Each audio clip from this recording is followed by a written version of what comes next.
Bonjour. Lorsque vous êtes confronté à une urgence, il faut avoir le plus rapidement possible les bons secours au bon endroit. Et donc, il faut appeler rapidement les bons numéros. Il y a 6 numéros d'urgence, plus une petite particularité. Parmi ces 6 numéros d'urgence, il y en a qui vous semblent maintenant évidents. Le 15, les urgences santé.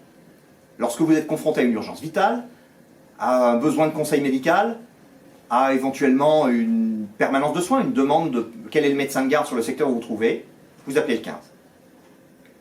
Lorsque vous êtes confronté à un incident sur la voie publique, à un arbre renversé sur la route, à un incendie, à un accident avec des victimes sur l'espace public, à ce moment-là, vous allez appeler les sapeurs-pompiers.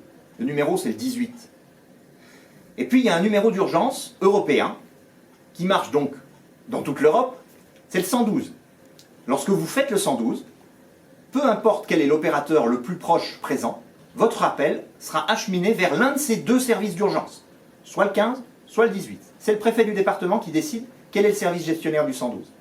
Si vous êtes en Hongrie, si vous êtes en Angleterre, si vous êtes en Espagne, le 112, c'est le numéro d'urgence européen. 3 autres numéros d'urgence. Le 114, c'est un numéro qui n'est pas un numéro de téléphone. C'est un numéro accessible par SMS ou par fax. Et c'est bien entendu pour les personnes malentendantes, pour les personnes sourdes ou pour les personnes muettes. Ou alors, lorsque vous êtes dans une situation où vous ne pouvez pas parler à voix haute. Une situation d'attentat, une situation d'agression. Grâce à ce numéro, vous allez pouvoir communiquer avec des structures d'urgence par texto. Un deuxième numéro, le 115. Le 115, c'est un numéro à visée sociale. Vous êtes dans une situation d'urgence sociale, vous avez besoin d'un logement dans le plan grand froid, vous avez besoin d'un hébergement, vous avez une demande d'écoute, il faudra contacter le 115. Bien entendu, si vous êtes confronté à une agression, à un attentat, à un besoin d'un secours de nature police, gendarmerie, c'est le numéro 17 qu'il faudra faire. C'est le seul moyen pour que les forces de l'ordre puissent vous venir en aide. Pour que ces numéros puissent envoyer les bons moyens au bon endroit, il faut que votre message soit relativement simple. D'abord, qui vous êtes? Est-ce que vous êtes un témoin? Est-ce que vous êtes un proche? Est-ce que vous êtes un professionnel? Ensuite, où vous êtes, le plus précisément possible. Quelle est la commune? Quelle est la rue? Quel est le numéro? Quel est l'escalier? Quel est l'étage? Éventuellement, s'il y a des obstacles pour que les secours viennent vous voir, par exemple un digicode qui n'ouvrira la porte, il faut donner aussi le numéro de ce digicode. Plus vous allez être précis avec l'adresse, et plus les secours pourront parvenir rapidement au bon endroit. Enfin, vous allez dire ce qui se passe, ce qui s'est passé, ce dont vous avez été témoin, ce que vous craignez, quels vont être les gestes que vous allez mettre en œuvre, ou que vous avez mis en œuvre, et puis quelles évolutions vous avez pu constater depuis le début de l'intervention. Ne raccrochez pas tant que l'opérateur que vous avez en ligne ne vous a pas demandé de raccrocher. On a toujours besoin d'avoir des détails supplémentaires. Et rassurez-vous, c'est pas parce que la conversation dure un petit peu longtemps que les moyens ne peuvent pas déjà être engagés. Vous discutez et en même temps l'opérateur a déclenché les moyens de secours. Donc la longueur de la discussion ne correspond pas à un délai perdu. Au total, vous avez bien compris qu'il y avait 6 numéros d'urgence plus une petite particularité.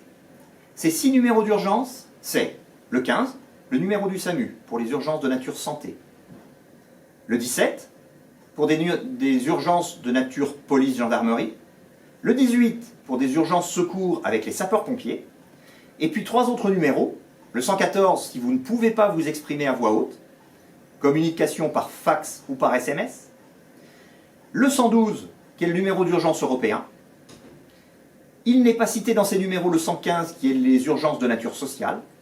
Et puis une petite particularité pour tous les départements du littoral, pour le sauvetage en mer, un numéro spécifique, le numéro 196. Vous avez bien compris, 6 numéros d'urgence plus une particularité, le 115.